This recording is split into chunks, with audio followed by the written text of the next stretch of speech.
ಭಾರತ ನಮ್ಮ ಮೇಲೆ ಗೂಬೆ ಕೂರ್ಸ್ಕೊಂಡು ಕಾಲದ್ದು ಬರ್ತಾ ಇದೆ, ಕಾಲು ಕೆರ್ಕೊಂಡು ಅಂತೆಲ್ಲ ಅವ್ನು ಮಧ್ಯರಾತ್ರಿ ಎದ್ದು ಕೂತ್ಕೊಂಡು ಪಾಪ ಹೇಳಿದ್ದ. ನನಗೆ ಡೌಟು, ಅವನಿಗೆಲ್ಲ ಅವತ್ತು ರಾತ್ರಿ ನಿದ್ದೆ ಬಂದಿಲ್ವೇನೋ, ನಿದ್ದೆಲ್ಲೂ ಯುದ್ಧ ಕಾಣಿಸ್ತಾ ಎಲ್ಲ ಹೆಂಗೂ ಖಾಲಿ ಕೂತಿದ್ದೀನಲ್ಲ ಅಂತ ಅಂದ್ಬಿಟ್ನೆ ನಾ ಸುಮ್ಮನೆ ಇರಲಿ ಅಂತ. ಅವನು ಯಾವನು ISI ಮುಖ್ಯಸ್ಥ ಅಂತೆ, ಅವನನ್ನು ತಗೊಂಬಂದು ಇವಾಗ ರಾಷ್ಟ್ರೀಯ ಭದ್ರತಾ ಸಲಹೆಗಾರ ಮಾಡಿದಾರಂತೆ. ಪಾಕಿಸ್ತಾನದಲ್ಲಿ ಭದ್ರತೆ ಸಲಹೆಗಾರ ಮಾಡಿ ಭದ್ರತೆ ಇಲ್ಲಿದೆ ಅಲ್ಲಿ, ಅಭದ್ರತೆ ಕಾಡ್ತಾ ಇದೆ. ಸರಿ 24ರಿಂದ ಯಾವನೋ ಇದ್ದಂತೆ ಡ್ಯಾಶ್ ಡ್ಯಾಶ್ ಏನೋ ಅವ್ನು ಮಾಡ್ತಾರೆ ಬಿಡ್ರಿ, ಅವ್ರುಗಳೇನು ಇದ್ರ ಹುಳುಗಳಿದ್ದಂಗೆ ಅವು. ಸರಿ, ಈ ಮಧ್ಯೆ ಸಂಚುಕೋರ ಹಫೀಜ್ ಸಯೀದ್ಗೆ ಪಾಕಿಸ್ತಾನ 4 ಪಟ್ಟು ಭದ್ರತೆ ಹೆಚ್ಚಿದೆ. ಇದು ನಿಷ್ಪಕ್ಷಪಾತವಾದ ತನಿಖೆ ಆಗಲಿ. ಯಾವ ತನಿಖೆ? ಸ್ವತಂತ್ರ ತನಿಖೆ ಆಗಬೇಕಾದ್ದೇ ಇವನ ಮೇಲೆ, ಅವನು ಭದ್ರತೆ ಕೊಡೋದು ನೀವು. ತನಿಖೆ ಆಗಲಿ, ಅಲ್ಲ ಕಾಪಾಡ್ತಾನೆ ಅಂತ ಅನ್ಸತ್ತೆ. ಯಾಕೆ ಕಾಪಾಡ್ತಾನಲ್ಲ? ಇಷ್ಟೆಲ್ಲ ಅವನು ನಿಧಾನಲ್ಲ ಹಫೀಜ್ ಸಯೀದ್, ಅವ್ನು ಭಾಳ ಪ್ರಾಂಪ್ಟ್ ಮುಸ್ಲಿಂ ರೀತಿ ಅವ್ನು ಪ್ರೇಯರ್ ಮಾಡ್ತಾನೆ, ಗ್ಯಾರಂಟಿ ಗೊತ್ತು. How can any god give him the mercy? How can any god give him the mercy? The acts of terror and blood shed ಅವನು ಮಾಡಿರೋದಕ್ಕೆ, ಅದು ಅಮಾಯಕರ ಮೇಲೆ.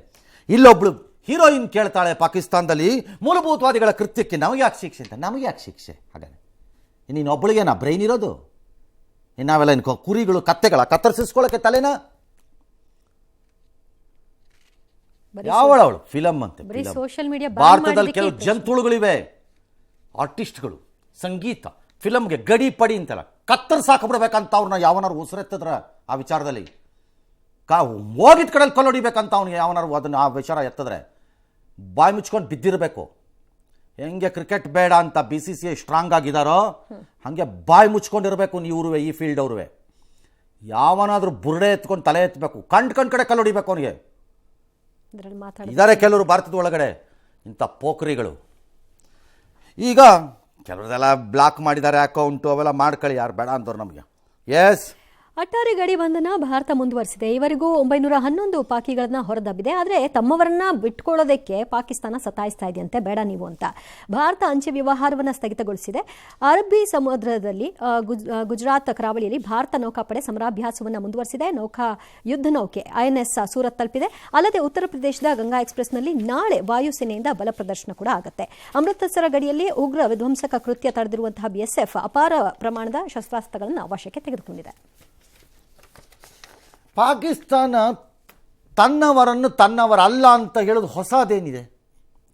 ಕಾರ್ಗಿಲ್ ಯುದ್ಧದಲ್ಲಿ ಅವರ ಸೈನಿಕರು ಟೈಗರ್ ಹಿಲ್ಸ್ ಹತ್ರದಿಂದ ಕೆಳಗಡೆಗೆ ಬಂದ ಅಟ್ಯಾಕ್ಗಳಲ್ಲೆಲ್ಲ ಸತ್ತಾಗಿದ್ದ ಬಾಡಿಗಳನ್ನು ಕೇಳಿದ್ರೆ ದೇ ಡಿಡ್ಂಟ್ ಟೇಕ್. ಭಾರತದೊಳಗಡೆ ಇರೋ ಪಾಕಿಸ್ತಾನಿಗಳನ್ನ ಕರ್ಕೋಬೇಕಾದ ಅವ್ರ ಧರ್ಮ. ಕರ್ಕೊಳ್ಳೋದೇ ಇದ್ದರೆ ಯಾವ ಅನುಕಂಪವನ್ನು ಅವ್ರ ಮೇಲೆ ನಾವು ತೋರಿಸ್ಬೇಕಾಗಿಲ್ಲ. 2 ಗಡಿಯ ಮಧ್ಯ ಒಂದು ಟೆಂಟ್ ಹಾಕಿ, ಬೇಕಿದ್ರೆ ಅಲ್ಲಿ ಅವ್ರಿಗೆ ತಾಕತ್ತಿದ್ರೆ ಅವ್ರು ಆ ಕಡೆಯಿಂದ ಅನ್ನ ಇದು ತರಿಸ್ಕೊಂಡು ಬೇಯಿಸ್ಕೊಂಡು ತಿನ್ಕೊಂಡಿರಲಿ, ಯಾವ ಅನುಕಂಪನೂ ತೋರಿಸ್ಬೇಕಾಗಿಲ್ಲ. There is no humanity in this issue. ಈ ತೀರ್ಮಾನಕ್ಕೆ ಬರಬೇಕು ದೇಶ. ಮಾನವೀಯತೆ ಪಾನವೀಯತೆ ಯಾವುದೂ ಇಲ್ಲ ಇಲ್ಲಿ. ಯಾರು ನಮಗದನ್ನು ತೋರಿಸಿಲ್ವೋ ಅವ್ರಿಗೆ ಅದನ್ನು ವಾಪಸ್ ತೋರಿಸ್ಬೇಕಾದ ಅವಶ್ಯಕತೆ ಇಲ್ಲ. ಫಾರೂಕ್ ಅಬ್ದುಲ್ಲಾ, ಒಮರ್ ಅಬ್ದುಲ್ಲಾ, ಮುಫ್ತಿ ಮೊಹಮ್ಮದ್ ಸಯ್ಯದ್ ಮಗಳು, ಈ ಕಚಡಗಳಿಗೆಲ್ಲ ಕೇಳಬಾರ್ದು ನಾವು. ಇವರಿಂದಾನೇ ಆಗಿರೋದು ದೇಶ ಇವತ್ತು ಈ ಪರಿಸ್ಥಿತಿ. ಅವರು ಉದ್ಯೋಗ ಇಲ್ದಂಗೆ ಮಾಡಬೇಕು. ಯಾತಕ್ಕೆ ಜಮ್ಮು ಕಾಶ್ಮೀರ ರಾಜ್ಯವಾಗಿರಬೇಕು? ಕೂಡ್ದು. It should be a military administered province ಆಗಬೇಕದು.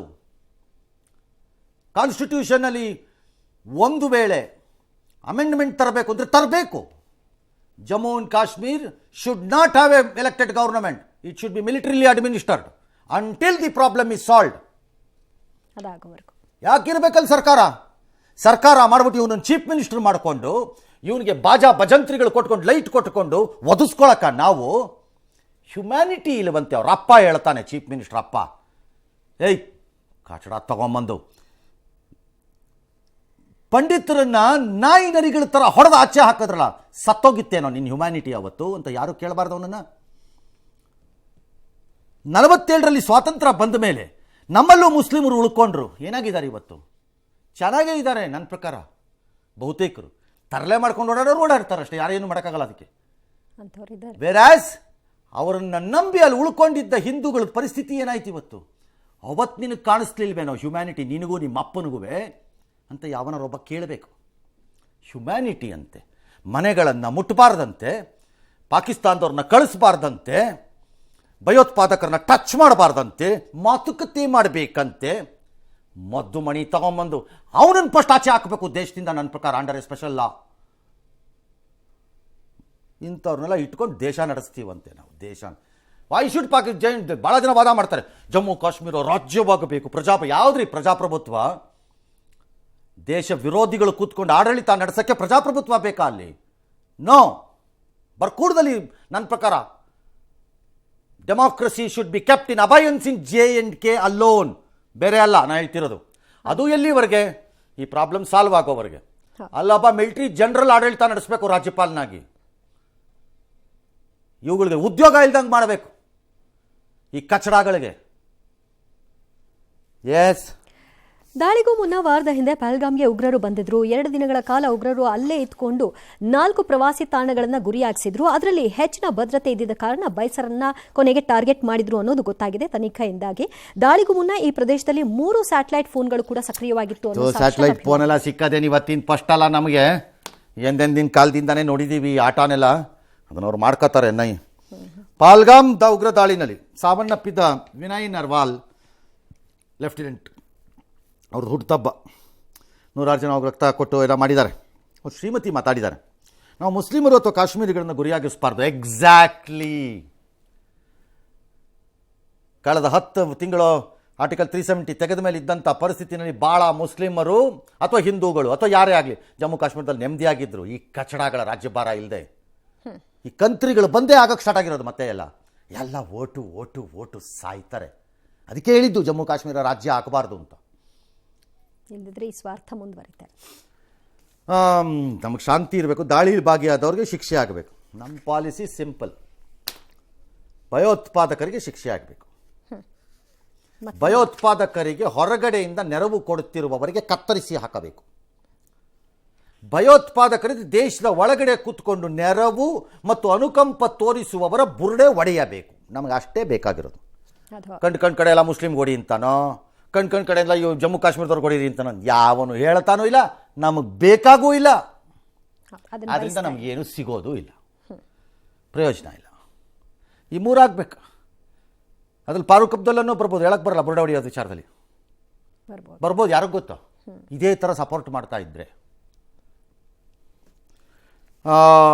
ಶುಭಂ ದ್ವಿವೇದಿ ಹೇಳ್ತಾರೆ ಇಲ್ಲ, ಲೋಕಲ್ ಸಪೋರ್ಟಿಂದಾನೇ ಆಗಿರೋದು ಇದು ಅಂತ. 100% ಐ ಅಗ್ರಿ ಮೇಡಮ್.